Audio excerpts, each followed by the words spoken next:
On va continuer à en parler avec un policier, Jean-Christophe Couvi. Bonsoir. Guillaume Fard, notre consultant sécurité. Bonsoir Guillaume. Et Christophe Barbier. Bonsoir Christophe. Bonsoir. Jean-Christophe Couvi, dans pareil cas, les policiers étaient trois, ne pouvaient pas faire autrement que de tirer, de riposter et de le tuer. Au départ, ils ont essayé de l'encercler et de lui parler aussi, parce qu'on ne tire pas tout de suite, hein, on n'est pas des robots, voilà. Donc, ils essayaient de l'encercler. Il y a d'autres collègues qui étaient à proximité. Et ils essaient justement de raisonner et on voit que la personne s'est jetée sur eux. Et là, ils n'avaient plus d'autre cas que de tirer. Pas forcément pour tuer, mais ils tirent. Vous savez, quand on tire, on neutralise en fait. Donc, là, la riposte, la légitime défense est justifiée par rapport à l'attaque. Écoutez, que je sache, un couteau ça tue, donc forcément, on prend pas de risque et on n'a pas envie de se mesurer. J'imagine que certains doivent se poser la question pourquoi on ne tire pas dans les jambes? Non, mais on n'est pas entraîné pour, on n'a pas le temps nécessaire. Et puis c'est un tir de riposte. C'est pas comme des services spécialisés qui s'entraînent tout le temps. Nous, voilà, on est policiers du quotidien. Et quand on doit tirer, on tire. C'est en légitime défense et c'est vraiment de la riposte en fait. On vise même pas. Enfin, je veux dire, on vise la personne. Malgré le monde qu'il peut y avoir autour. Parce qu'on est gare du Nord. Alors ils l'ont acculé a priori, d'après ce que nous disaient les collègues, ils l'ont acculé sur un mur. Donc justement, vraiment pour l'encercler et pour essayer de le raisonner. Et après, voilà, vous savez, une attaque au couteau, ça va très vite. Et il y a même eu des tests comme ça où on disait qu'une personne avec un couteau était beaucoup plus rapide qu'un policier, par exemple, qui n'avait pas forcément le temps de dégainer. Là, heureusement, les collègues avaient sorti leurs armes, chaussé leurs armes, et donc étaient prêts à tirer, vraiment en état de légitime défense. Alors, avec ces inscriptions sur la lame, sur l'arme de l'individu, un slogan anti-police. Oui. Assez clair. ACAB, ouais, All Cops Are Bastards. Vous le connaissez bien, ce slogan? Ouais, on le connaît bien. C'est un slogan qui vient des années 80, l'époque Thatcher, et qui vient de l'Angleterre. À l'époque, il y avait des grosses, j'allais dire, une révolte des mineurs. Et puis après, ce symbole-là s'est transmis un petit peu dans l'extrême gauche. Et a été comme ça donné dans toutes les personnes qui ne supportent pas les policiers. Et quelque part, on se rend compte que les policiers, nous, on cristallise la haine. Et cette haine, elle est entretenue aussi des fois par des hommes politiques et aussi par des associations, voilà, et par du police bashing. Donc on se demande si effectivement, à force de pointer du doigt des policiers, si certaines personnes qui sont un peu fragilisées ne passent pas à l'acte. Guillaume Fard.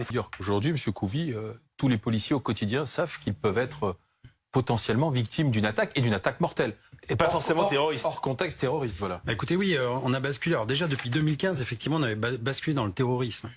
Pour nous, c'était nouveau, puisqu'on sentait on devenait une cible dans la rue, comme ça. Et là, maintenant, si l'extrême gauche, entre guillemets, ou alors entraîne des déséquilibrés à nous attaquer dans la rue, oui, ça pose un problème. Bon, après, on le sait, on se prépare. On sait très bien qu'une certaine partie de la France ne nous aime pas, nous déteste. Mais là, on est arrivé... Une certaine partie de la France? Écoutez, vous voyez les manifestations, effectivement, quand on a des black blocs, quand on a des anarchistes. Sauf que là, c'est une attaque froide. Pour l'instant, rien ne dit que c'est ultra-gauche, black bloc. Il a l'air plutôt quelqu'un de très perturbé. Un slogan, mais il faut bien qu'ils prennent des messages quelque part. Ouais. Donc c'est sur les réseaux sociaux, c'est sur les personnes qui entretiennent ce système anti-flic, anti-policier, qui poussent les gens un petit peu justement à aller, j'allais dire, à l'affrontement avec les policiers. Ces gens-là ont aussi une responsabilité. Alors, pardon, l'enquête, elle se fait comment alors? Images de vidéosurveillance, témoignages, s'il y a des témoins, les policiers eux-mêmes, si c'était trois? Oui, c'est comme un puzzle en fait, l'enquête. Bon, déjà, on a extrait la vidéosurveillance qui fait à peu près 30 minutes, donc on regarde à peu près quand est-ce que l'individu est arrivé, on regarde effectivement son attitude, comment il était, on retrace un petit peu le modus operandi de l'action, et après on va chercher à fouiller effectivement j'allais dire la psychologie de l'individu, ses motivations, est-ce qu'il a été aidé, est-ce que quelqu'un l'a inspiré. Enfin voilà, toute cette enquête-là, effectivement, si les fonctionnaires étaient en état de légitime défense ou pas, enfin tout ça fait partie d'une enquête qui est en cours. Mais bon, franchement, quand on m'agresse avec un couteau de 30 cm, je me pose pas la question. Et c'est pour me tuer, voilà. Donc je me défends.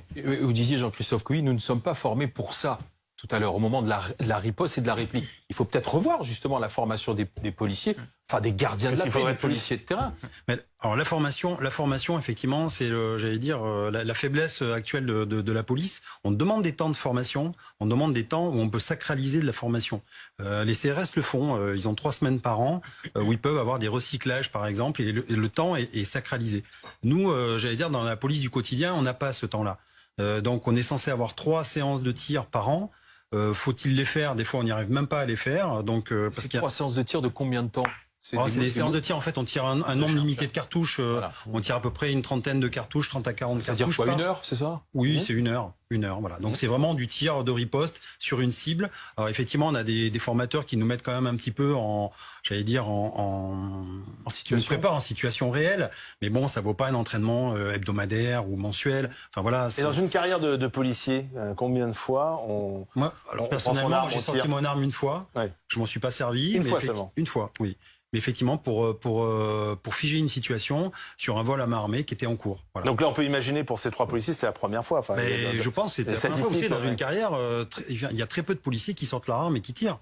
On peut sortir notre arme pour figer une situation, voilà, pour protéger nos collègues sur un contrôle routier qui se passe mal, etc. Ou même pour j'allais dire, interpeller une personne pour figer, mais il y a des collègues qui ont fait une carrière entière sans jamais avoir fait une sortie d'arme. Parce que vous dites d'ailleurs, c'est pas un souhait. Vous dites la formation, mais qu'est-ce qu'on aurait pu faire de plus? Mais sur une formation comme ça, c'est compliqué. Sur ce scénario-là. En fait, on appelle ça l'effet tunnel, c'est-à-dire que dès lors qu'on doit neutraliser un individu, on est focalisé sur cet individu, on a l'impression de voir notre vie au ralenti. Ouais. Vous voyez, même les gestes, c'est très compliqué et on ne sait pas ce qui se passe dans la périphérie.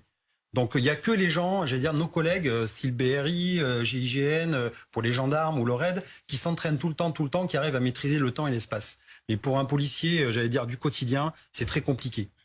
La formation continue, c'est un sujet. Le président de la République a annoncé d'ailleurs qu'il avait créé une académie de police qui devrait normalement être située à Montpellier et dont un des objets sera cela précisément, consacrer des moyens pour la formation continue des policiers. Ça, effectivement. Non. Bien sûr que c'est utile, mais encore une fois, quand on annonce qu'on va doubler le temps de formation des policiers, il y a, j'allais dire, le roman, vous voyez, l'annonce, et les réalités. Il faut s'en donner les moyens. Les réalités, bah oui, il nous faut des formateurs, il nous faut des lieux pour le faire, et il nous faut surtout du temps dans nos cycles de travail. Et pour l'instant, on en a pas. Vous libérer du temps. On peut pas. Voilà. Donc il y a des cycles spécifiques où on peut intégrer justement des journées où on appelle ça la vacation forte. On peut, bon, nous c'est dans notre jargon, mais on peut justement pendant une journée, par exemple, libérer du temps pour former les policiers, pour faire des débriefings. On parlait des suicides des policiers, mais ça peut faire partie de ça aussi. Vous voyez, c'est un tout.